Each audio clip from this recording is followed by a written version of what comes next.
শিক্ষার্থীদের কাছে ছিলেন মূর্তমান আতঙ্কের প্রতীক। শিক্ষার্থীদেরকে পিটানোর জন্য তিনি ছাত্রলীগকে ডেকে নিয়ে আসছেন। বিশ্ববিদ্যালয় প্রশাসন তার বিরুদ্ধে ব্যবস্থা গ্রহণ করা তো দূরের থাক, তাকে বিভাগের চেয়ারম্যান বানানোর মাধ্যমে তাকে পুরস্কৃত করেছে। তার বিরুদ্ধে যদি আগামীকালের মধ্যে পদক্ষেপ গ্রহণ করা না হয়, আমাদেরকে আইন হাতে তুলে নিতে বাধ্য করবে না। সকল ধরনের ফেসিবাদী শিক্ষক, ফেসিবাদী কর্মকর্তা, ফেসিবাদী ছাত্র যারা গণহত্যায় প্রত্যক্ষভাবে অংশগ্রহণ করেছে, মদত দিয়েছে, সমর্থন জুগিয়েছে, প্রত্যেকের বিরুদ্ধে ব্যবস্থা গ্রহণ করা হবে। এই দাবিতে আমরা বারংবার বিশ্ববিদ্যালয় প্রশাসনের কাছে এসেছি। না হইলেও কমপক্ষে অর্ধশতবার বিশ্ববিদ্যালয়কে আমরা চিঠি লিখে স্মারকলিপি দেওয়ার মাধ্যমে লিখিত আবেদন দিয়েছি যাতে তাদের বিরুদ্ধে ব্যবস্থা গ্রহণ করা হয়। কিন্তু অত্যন্ত দুঃখজনক হলেও সত্য, জুলাইয়ের রক্তের উপর দাঁড়িয়ে থাকা এই প্রশাসন তাদের দায়িত্ব পালন করতে সম্পূর্ণ ব্যর্থতার পরিচয় দিয়েছে। তাদের এই আচরণ এবং ফেসিবাদকে পুনর্বাসন করা, তাদের হাত থেকে যে একের পর এক ঘটনা ঘটছে, এগুলো জুলাই শহীদের রক্তের সাথে সুস্পষ্ট প্রতারণা ছাড়া আর কিছুই নয়। প্রক্টর গোলাম রব্বানী শিক্ষার্থীদের কাছে ছিলেন মূর্তমান আতঙ্কের প্রতীক। হাজার হাজার শিক্ষার্থীদের কেরিয়ার ধ্বংস করে দেওয়ার কারিগর। তার দায়িত্ব ছিল ছাত্রলীগের সন্ত্রাসীদের হাত থেকে শিক্ষার্থীদেরকে রক্ষা করা, বাঁচানো। তিনি সেটি না করে অনেক ক্ষেত্রে আমরা দেখেছি শিক্ষার্থীদেরকে পিটানোর জন্য তিনি ছাত্রলীগকে ডেকে নিয়ে আসছেন।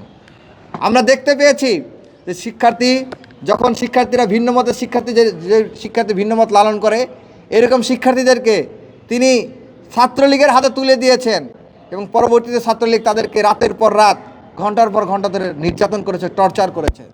আপনারা দেখেছেন ইতিমধ্যে ছাত্র অধিকার পরিষদ সহ ডাকসু বিবি নুরুল হক নূর সহ ছাত্র অধিকারের নেতৃবৃন্দ, তাদের উপর যে হামলা হয়েছিল, তাদের উপর যে বারংবার হামলা হয়েছিল, সেই হামলার দায়ী করে গোলাম রব্বানীর বিরুদ্ধে মামলা পর্যন্ত হয়েছে আদালতে। 2022 সালে জাতীয়তাবাদী ছাত্রদলের উপরে যে নৃশংস হামলা পরিচালনা করা হয়, সেই হামলায় প্রক্টর গোলাম রব্বানীর প্রত্যক্ষ মদত এবং অংশগ্রহণ ছিল। তার ছত্রছায়ায় ছাত্রদলের অসংখ্য নেতাকর্মীকে সেদিন রক্তাক্ত করা হয়েছিল। জুলাই অভ্যুত্থানের সময় যখন গণহত্যা চলছিল 3 আগস্ট, সেই গণহত্যার সমর্থনে তিনি অপরাজয় বাংলার সামনে তারা মানববন্ধন করেছিল, সামনের সারিতে দাঁড়িয়ে একেবারে ব্যানার ধরে।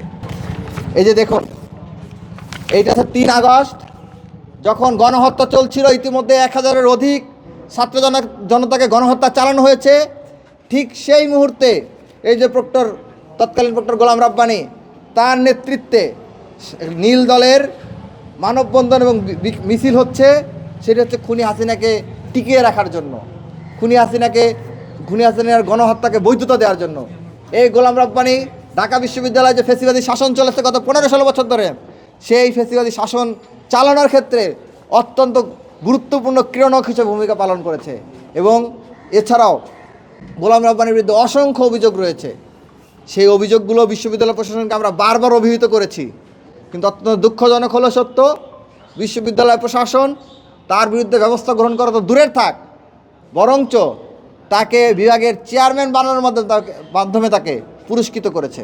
কেন যেন নিয়মতান্ত্রিক পন্থাকে তাদের ভালো লাগে না।